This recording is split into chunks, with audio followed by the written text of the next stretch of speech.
আজ হলো কামিকা একাদশী ব্রত। সকাল সকালে ঘুম থেকে উঠে পড়েছি ওই 5:30টার পরই। তো উঠে বাসি কাজকর্ম সব কমপ্লিট করে স্নান করে পূজার জন্য সব কিছু গুছিয়ে নিয়েছি। আর গতকাল এই কাঁঠালটা নিয়ে আসছিল, আমিই বলেছিলাম, জানি না কেমন হবে। দেখো পূজাটা দিয়ে দিয়েছি। দিনের শুরুটা প্রতিদিনই চেষ্টা করি এইভাবেই ঠাকুর পূজা দিয়ে শুরু করার। সবাই ঠাকুর দর্শন করে নাও, আর সবাইকে রইল একাদশী অনেক শুভেচ্ছা।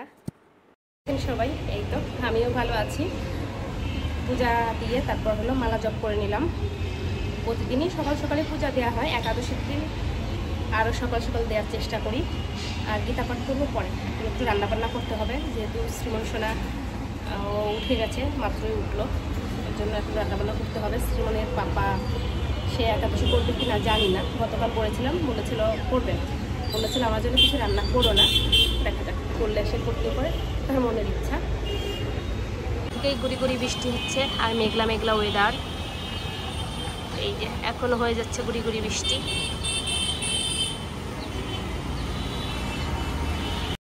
রান্নাবান্না বসাবো, তার আগে ভাবলাম বেডটের ঝাড় দিয়ে একটু সুন্দর করে গুছিয়ে নেই, কারণ ঘর বাড়ি পরিষ্কার গোছানো না থাকলে কোনো কিছুতেই শান্তি লাগে না, কোনো কাজ করেও শান্তি পায় না।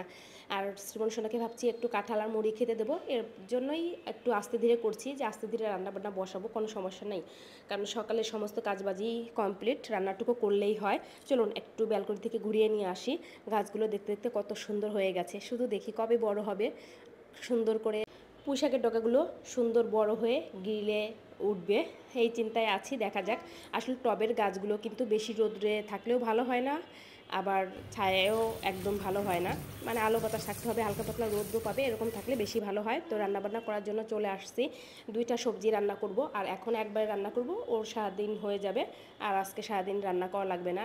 মানে পাপা যদি খেত তাহলে আবার রান্না করা লাগতো, এখন করতাম, আবার হয়তো রাত্রে করতাম, এরকম আর কি। আসলে আমাদের জীবনে কখন কি হয় আমরা কেউ জানি না, এই ভালো তো এই খারাপ। তো এই পর্যন্ত বেশ ভালোই ছিলাম, সব কিছু মিলিয়ে ভালোই লাগতেছিল, যেহেতু আজকে একাদশী, মনটাও বেশ ফ্রেশ সুন্দর ছিল। কিন্তু দুপুরের দিকে এই ঘটনাটা শুনে ভীষণ খারাপ লাগতেছে, অনেক শোকাহত। ঢাকার উত্তরায় মাইলস্টোন স্কুল অ্যান্ড কলেজে বিমান বিধ্বস্ত হয়ে অনেক হতাহত হয়েছে, অনেক নিষ্পাপ শিশুগুলো অঝরে প্রাণ চলে গেছে। তারপর অনেকের একদম অগ্নিদগ্ধ হয়ে মানে হসপিটালের বেডে কাতরাচ্ছে, দেখা যাচ্ছে না, মানে ফোনটা অন করার সাথে সাথে বা টিভি অন করার সাথে সাথে নিউজ দেখলেই একদম মানে চোখে জল চলে আসছে। আর আমার ছোটো বাচ্চার দিকে তাকিয়ে শুধু ওই ছবিগুলো আরও চোখের সামনে ভেসে উঠতেছে, কতটা অনিরাপদ অসহায় আমরা। মানে এখন ঘর থেকে বের হয় মনে হচ্ছে বিপদ, বা ঘরে থেকেও নিরাপদ না আমরা। তো এই যে শ্রীমন সোনা তো উঠে গেছে, ওর পাপা ওকে ব্রাশ করাচ্ছে, প্রতিদিনের একটা কমন রুটিন তার, যে ব্রাশ করাতে এসে বসে থাকবে, দুষ্টুমি করবে, তারপর একটু কান্নাকাটি করবে, একটু দামকি দিলে দেখা যায় কান্নাকাটি করে, এই হয়েছে তার অবস্থা। তো আমি এই যে ঢ্যাঁড়স কেটে নিয়েছি, আর একটা হলো মিক্সড সবজি রান্না করব। তো যাই হোক, যা বলতেছিলাম, হ্যাঁ এখনই চিন্তা হচ্ছে, মেয়ে তো আর কিছুদিন পরে স্কুলে যাবে, কিভাবে ওকে স্কুলে দেব। আমরা বাবা মা যে সন্তান একটু চোখের আড়াল হলেই মানে একদম অস্থির হয়ে পড়ি, সেই সন্তানের কিছু হলে বাবা মার আসলে অবস্থা কি হয়, যে বাবা মার মানে যায়, বা যে বাবা মার সন্তানের কিছু হয় সেই বাবা মাই জানে। আসলে জীবনের কোনো নিশ্চয়তা নেই, তারপরেও আসলে এমন এমন কিছু দুর্ঘটনা ঘটে যেগুলো আসলে মেনে নেওয়া খুবই কঠিন, অনেক কষ্টের বিষয়। এই যে ছোট্ট বাচ্চাটাকে এখন আদর করে একটু খাইয়ে দিলাম, এখন তো সন্ধ্যা হয়ে গেছে প্রায়। তো এই যে খেলনাপাতি ছড়িয়ে ছিটিয়ে রাখছে, এরকম কত শত মায়ের ছোট ছোট বাচ্চারা, আর হয়তো কখনো ঘরে ফিরবে না, মা বলে ডাকবে না, বা এরকম খেলনাপাতি এলোমেলো করে রাখবে না, আমার ভীষণ ভীষণ খারাপ লাগতেছিল। যাই হোক, এখন এই খেলনাপাতিগুলো একটু গুছিয়ে নেব, তারপর একটু ফ্রেশ ট্রেশ হব। ও তো এখনও ঘুমিয়ে আছে, ওঠেনি। আর এই বিকাল টাইমে মানে ঘুমালে আর উঠতে চায় না, দেখা যায় সন্ধ্যা হয়ে যায়, মাঝে মাঝে 7:30 8টাও বাজে, ও ওঠে না, ডেকে তুলতে হয়। আবার রাত্রে ওইদিকে 1টা বেজে যাবে, 12টা বললে ভুল, 1টা 1:30 বাজে যাবে, ঘুমাতে চাইবে না একদমই, মানে অবস্থা খারাপ। এরকম অনিয়ম করলে তো খুবই খারাপ। আগে তো সকালের দিকে একবার ঘুম পাড়াতাম, তারপরে আবার দুপুরের দিকে একবার ঘুম পাড়াতাম, এখন একবারই ঘুম পাড়াই। আজকেও গাছে সুন্দর একটা ফুল ফুটেছে, এই ফুলগুলো দুপুরের দিকে ফোটে, বেশ সুন্দর, যদিও ফুলগুলো এই ঘ্রাণ নেই কোনো, কিন্তু ভালো লাগে। সন্ধ্যা হয়ে যাবে, আর হয়তো 4-5 মিনিটের ভিতর। শ্রীমন সোনা ঘুমিয়ে আছে, ওঠেনি। আজকে অবশ্য আমি ঘুমাইনি, ঘুম আসেও নি, ঘুমায়নি। এই যে দুপুর থেকে সারাটা বিকাল মতো ওই প্রায় 5:30 পর্যন্ত ফোনই দেখলাম। যদিও একাদশী থেকে দিনে ঘুমাতে হয় না, হ্যাঁ অনেক ক্লান্ত থাকলে ঘুমিয়ে পড়ি। আজকে ঘুম আসেও নি, ঘুমানোও হয়নি।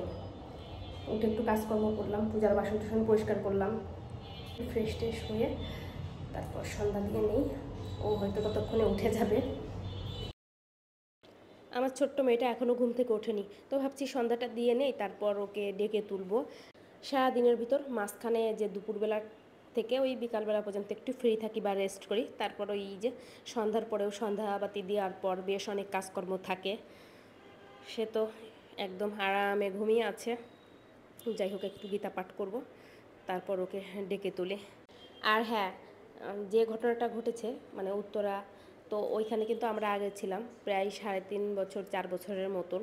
শ্রীমন হওয়ার আগে, ও হওয়ার পরেই চলে আসছি। হয়তো অনেক আগে থেকে আমার যারা ভিডিও দেখেন তারা হয়তো জানেন। এই যে সে উঠে পড়েছে, এখন জল খাবে না, কত যে বাহানা, কত কিছু করতে হয়। মাঝে মাঝে বিরক্ত হয়ে যায়, দামকি দেই, একটু ভয় টয় তো দেখাতেই হয়, কথা শুনতে চায় না। তো রাত্রেবেলায় যে কাজকর্ম নিয়ে বসলাম, কাঁঠালের বীজগুলো এইভাবে থেকে থেকে নষ্ট হয়ে যাচ্ছিলো। তো ভাবলাম একটু ফ্রি আছি, ফ্রি বলতে বসে না থেকে ভাবলাম কাজগুলো করি, কাজে দেবে। এই বীজগুলো এখন কেটে টেটে একদম পরিষ্কার করে যেভাবে সংরক্ষণ করতে হয় ডিপ ফ্রিজে রেখে দেবো।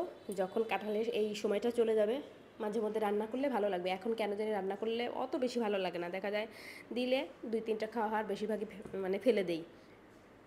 বেশ সময় লাগবে, কারণ এই বীজটা পরিষ্কার করতেও সময় লাগে, আবার কাটতেও অনেক সময় লাগে। কিন্তু আমার শরীর এখন একদমই চলছে না, মনে হচ্ছে কখন একটু মানে ঘুমোবো। আর দিনে তো ঘুমোইনি, এমনিতেই উপবাস আছি, সব কিছু মিলিয়ে ভীষণ ক্লান্ত। শ্রীমনের পাপা চলে আসছে, তার আসতে আসতে অনেক দেরি হয়েছে, কি জানি কোথায় কি করছে। ওই প্রায় 11টার মতন বেজে গিয়েছিল। সবজি টবজি তারপর শুকনো মশলা টশলা নিয়ে আসছে। তো ভাবলাম কষ্ট হলেও এগুলো তুলে রাখি জায়গা জিনিস জায়গায়, তা না হলে আবার সকালবেলা আরেক ঝামেলা হবে। ছিল শুকনো মশলা, আর এখানে আছে সবজি, চাল কুমড়া, তারপর আছে হলো চন্দনী, আর হলো আলু। কিন্তু এই ছিল সবজি বাজার। তো এখন একটু ফ্রেশ হব, মানে ওই মুখে টুকে একটু জল দেবো এই আর কি। ওকে নিয়ে শুয়েছিলাম, ওর পাপা আসার আগ পর্যন্ত আমি ঘুমিয়েই পড়েছিলাম প্রায়। তো যাই হোক শুয়ে পড়েছি। এই যে বুড়ি তো ভীষণ দুষ্টুমি করে, সারাদিন দুষ্টুমি করে, একদমই কথা শুনতে চায় না। এই বয়সের বাচ্চারা মনে হয় এরকমই। তো যাই হোক, একটা টাইমে এই সুন্দর দিনগুলো মিস করব। তো সবাই ভালো থাকবেন, যে যেখানে আছেন সুস্থ থাকবেন। নতুন ব্লগে দেখা হবে। আর ভিডিওটার কোথাও কোনো অংশ যদি আপনাদের ভালো লেগে যায় তো একটা লাইক কমেন্টস করে দেবেন। Tata, bye bye.